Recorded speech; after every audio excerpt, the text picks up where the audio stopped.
I'm sick and tired of all of the bolognese sauce recipes on the internet that claim to be so-called authentic. So after doing hours of research so that you don't have to, I've compiled a recipe that truly is authentic.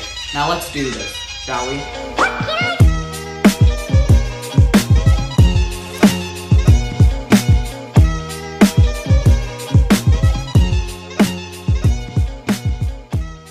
Okay, quickly before the recipe starts, I wanted to say a quick thank you to Thomas Goodwin who made this absolutely awesome apron for me. Now let's get started into the recipe. For this recipe, you're going to want to use a large pot. I'm using my 7-quart Dutch oven, but you can use any pot you really want to, as long as it's at least 5 quarts in size. Okay, to start, you're going to start by heating up your pot on high heat, and then add enough olive oil just to cover the bottom. Once your oil is nice and hot, you're going to add in 2 diced onions. I'm using yellow onions, but it doesn't really matter what kind you use. And by the way, this is for a big batch, so if you want a normal size batch, just cut all of the ingredients in half. So instead of 2 onions, you use 1. Then just give that a quick stir, and then you're going to add in 6 chopped carrots,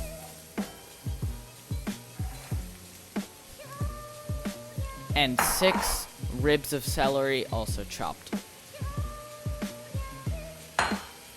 Okay, and then you just want to stir all of your vegetables around with a wooden spoon, and you want to continue cooking it on high heat. By the way, in Italian, this is called a sofrito, but what it's more known as is a mirepoix. That's the French term for it, and you'll see it in a lot of soups and stocks as like the base for everything. But anyway, you just want to keep on cooking your sofrito down until all of the vegetables are nice and softened, not brown. Once your vegetables are softened, you want to add in 2 pounds of ground beef and 2 pounds of ground pork. Again, this is for a big batch, so if you're doing a normal batch, just do 1 pound of ground beef and 1 pound of ground pork. Now that all of your meat is in there, you want to continue cooking it over high or medium-high heat, and while that's happening, you want to break it up into little chunks using a wooden spoon. You do this now because it's a lot harder to get everything an even texture later in the recipe. And then you want to continue doing that process until all of the meat is fully cooked through. You'll be able to tell that when all of the meat is gray and there's no more pink spots left. Now that your meat is all the way cooked through, you want to add in 2 cups of wine. I'm using a white wine, but you can use a red wine. It doesn't really matter all that much. There will just be a little bit of difference in the end product. And then you want to continue cooking that over medium-high or high heat until all of the alcohol is evaporated. You'll be able to tell that when you no longer smell any alcohol.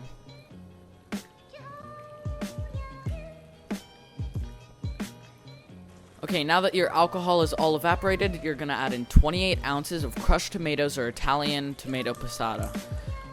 You can use any product you want as long as all it says is tomatoes for the ingredients. And then you're going to add in 28 ounces of San Marzano whole peeled tomatoes, just the tomatoes, not the ground sauce stuff that comes with it.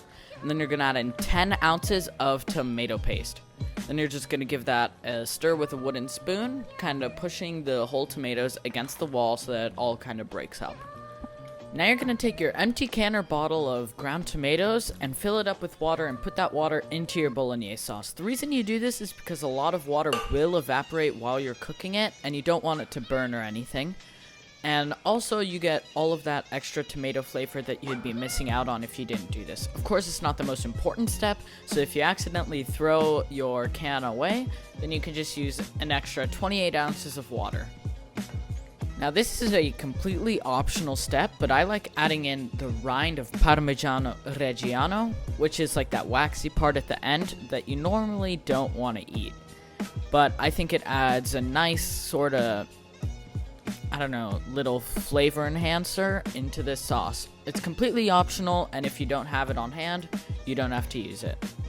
And then you're just going to cover this with a lid partially, and you're going to let it simmer for 3 to 4 hours.